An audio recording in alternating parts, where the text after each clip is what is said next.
My mother and my father were sitting in their high-backed chairs on either side of the empty fireplace when we arrived, he smoking his evening pipe of Orinoco, and she working at her embroidery.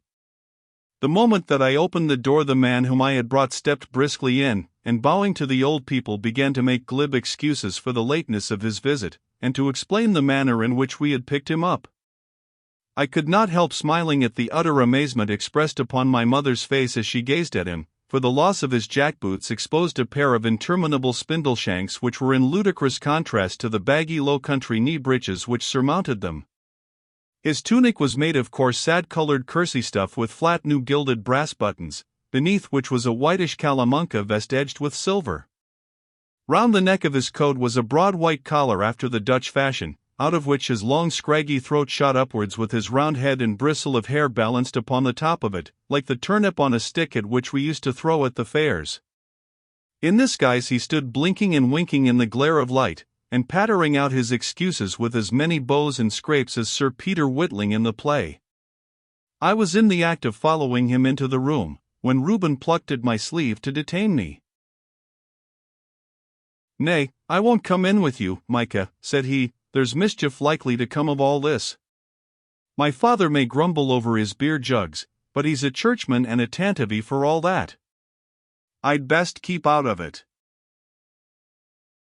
"You are right," I answered.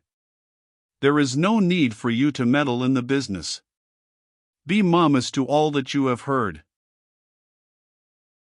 "Mum as a mouse," said he, and pressing my hand turned away into the darkness. When I returned to the sitting room I found that my mother had hurried into the kitchen, where the crackling of sticks showed that she was busy in building a fire. Decimus Saxon was seated at the edge of the iron-bound oak chest at the side of my father, and was watching him keenly with his little twinkling eyes, while the old man was fixing his horn glasses and breaking the seals of the packet which his strange visitor had just handed to him. I saw that when my father looked at the signature at the end of the long, closely written letter he gave a whiff of surprise and sat motionless for a moment or so staring at it. Then he turned to the commencement and read it very carefully through, after which he turned it over and read it again. Clearly it brought no unwelcome news, for his eyes sparkled with joy when he looked up from his reading, and more than once he laughed aloud. Finally he asked the man Saxon how it had come into his possession, and whether he was aware of the contents. "Why, as to that," said the messenger, "it was handed to me by no less a person than Dicky Rumbold himself, and in the presence of others whom it's not for me to name. As to the contents, your own sense will tell you that I would scarce risk my neck by bearing a message without I knew what the message was. I am no chicken at the trade, sir. Cartels, pronunciamientos, challenges, flags of truce, and proposals for Waffenstillstands, as the Deutschers call it, they've all gone through my hands, and never one gone awry." "Indeed," quoth my father. "You are yourself one of the faithful?" "I trust that I am one of those who are on the narrow and thorny track," said he, speaking through his nose, as was the habit of the extreme sectaries. "A track upon which no prelate can guide us," said my father. "Where man is not and the Lord is all," rejoined Saxon. "Good! Good!" cried my father. "Micah, you shall take this worthy man to my room, and see that he hath dry linen, and my second best suit of Utrecht velvet. It may serve until his own are dried. My boots, too, may perchance be useful, my riding ones of untanned leather. A hat with silver braiding hangs above them in the cupboard. See that he lacks for nothing which the house can furnish. Supper will be ready when he hath changed his attire. I beg that you will go at once, good Master Saxon, lest you take a chill." "There is but one thing that we have omitted," said our visitor, solemnly rising up from his chair and clasping his long nervous hands together. "Let us delay no longer to send up a word of praise to the Almighty for his manifold blessings, and for the mercy wherewith he plucked me and my letters out of the deep, even as Jonah was saved from the violence of the wicked ones who hurled him overboard, and it may be fired falconets at him, though we are not so informed in Holy Writ. Let us pray, my friends." Then in a high-toned chanting voice he offered up a long prayer of thanksgiving, winding up with a petition for grace and enlightenment for the house and all its inmates. Having concluded by a sonorous amen, he at last suffered himself to be led upstairs, while my mother, who had slipped in and listened with much edification to his words, hurried away to prepare him a bumper of green usquebaugh with 10 drops of Daffy's elixir therein, which was her sovereign recipe against the effects of a soaking. There was no event in life, from a christening to a marriage, but had some appropriate food or drink in my mother's vocabulary, and no ailment for which she had not some pleasant cure in her well-stocked cupboards. Master Decimus Saxon in my father's black Utrecht velvet and untanned riding boots looked a very different man to the bedraggled castaway who had crawled like a conger eel into our fishing boat. It seemed as if he had cast off his manner with his raiment, for he behaved to my mother during supper with an air of demure gallantry which sat upon him better than the pert and flippant carriage which he had shown towards us in the boat. Truth to say, if he was now more reserved, there was a very good reason for it, for he played such havoc amongst the eatables that there was little time for talk. At last, after passing from the round of cold beef to a capon pasty, and topping up with a 2-pound perch, washed down by a great jug of ale, he smiled upon us all and told us that his fleshly necessities were satisfied for the nonce. "It is my rule," he remarked, "to obey the wise precept which advises a man to rise from table feeling that he could yet eat as much as he has partaken of. I gather from your words, sir, that you have yourself seen hard service," my father remarked when the board had been cleared and my mother had retired for the night. "I am an old fighting man," our visitor answered, screwing his pipe together, "a lean old dog of the holdfast breed.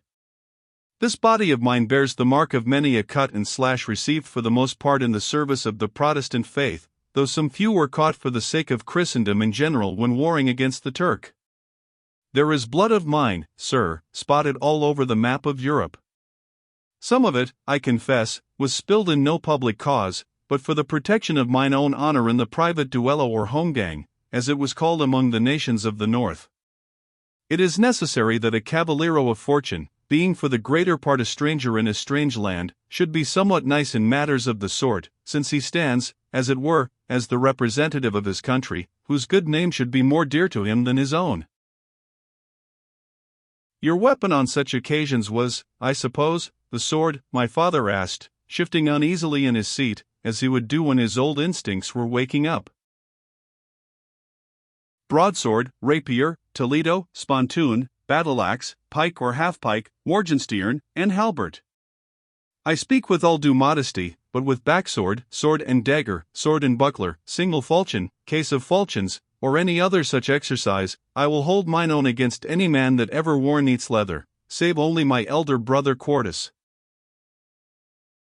"By my faith," said my father with his eyes shining, "were I 20 years younger I should have at you. My backsword play hath been fought well of by stout men of war. God forgive me that my heart should still turn to such vanities." "I have heard godly men speak well of it," remarked Saxon. "Master Richard Rumbold himself spake of your deeds of arms to the Duke of Argyll. Was there not a Scotsman, one Store or Stour?" Aye. Store of Drumlothy. I cut him nigh to the saddlebow in a skirmish on the eve of Dunbar." So Dickie Rumbold had not forgotten it, eh? He was a hard one both at praying and at fighting. We have ridden knee to knee in the field, and we have sought truth together in the chamber. So, Dick will be in harness once again. He could not be still if a blow were to be struck for the trampled faith. If the tide of war set in this direction, I too, who knows? Who knows? "And here is a stout man-at-arms," said Saxon, passing his hand down my arm. "He hath thew and sinew, and can use proud words too upon occasion, as I have good cause to know, even in our short acquaintance. Might it not be that he too should strike in this quarrel?" "We shall discuss it," my father answered, looking thoughtfully at me from under his heavy brows. "But I pray you, friend Saxon, to give us some further account upon these matters. My son Micah, as I understand, hath picked you out of the waves. How came you there?" Decimus Saxon puffed at his pipe for a minute or more in silence, as one who was marshalling facts each in its due order. "It came about in this wise," he said at last. "When John of Poland chased the Turk from the gates of Vienna, peace broke out in the principalities, and many a wandering cavaliero like myself found his occupation gone. There was no war waging save only some petty Italian skirmish, in which a soldier could scarce expect to reap either dollars or repute, so I wandered across the continent, much cast down at the strange peace which prevailed in every quarter. At last, however, on reaching the lowlands, I chanced to hear that the Providence, owned and commanded by my two brothers, Nonus and Quartus, was about to start from Amsterdam for an adventure to the Guinea coast. I proposed to them that I should join them, and was accordingly taken into partnership on condition that I paid 1/3 of the cost of the cargo. While waiting at the port I chanced to come across some of the exiles, who, having heard of my devotion to the Protestant cause, brought me to the Duke and to Master Rumbold, who committed these letters to my charge. This makes it clear how they came into my possession. But not how you and they came into the water, my father suggested. Why, that was but the veriest chance, the adventurer answered with some little confusion of manner. It was the Fortuna Belli, or more properly Paces. I had asked my brothers to put into Portsmouth that I might get rid of these letters, on which they replied in a boorish and unmannerly fashion that they were still waiting for the 1,000 guineas which represented my share of the venture. To this I answered with brotherly familiarity that it was a small thing, and should be paid for out of the profits of our enterprise. Their reply was that I had promised to pay the money down, and that money down they must have. I then proceeded to prove, both by the Aristotelian and by the Platonic or deductive method, that having no guineas in my possession it was impossible for me to produce 1,000 of them, at the same time pointing out that the association of an honest man in the business was in itself an ample return for the money, since their own reputations had been somewhat blown on. I further offered in the same frank and friendly spirit to meet either of them with sword or with pistol, a proposal which should have satisfied any honor-loving cavaliero. Their base mercantile souls prompted them, however, to catch up 2 muskets, one of which Nonus discharged at me, and it is likely that Quartus would have followed suit had I not plucked the gun from his hand and unloaded it to prevent further mischief. In unloading it I fear that one of the slugs blew a hole in brother Nonus.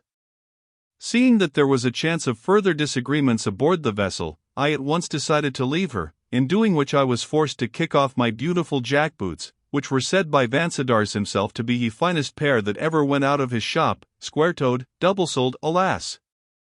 Alas! Strange that you should have been picked up by the son of the very man to whom you had a letter. The working of Providence, Saxon answered. I have 22 other letters which must all be delivered by hand. If you will permit me to use your house for a while, I shall make it my headquarters. Use it as though it were your own, said my father. Your most grateful servant, sir, he cried, jumping up and bowing with his hand over his heart. This is indeed a haven of rest after the ungodly and profane company of my brothers. Shall we then put up a hymn, and retire from the business of the day?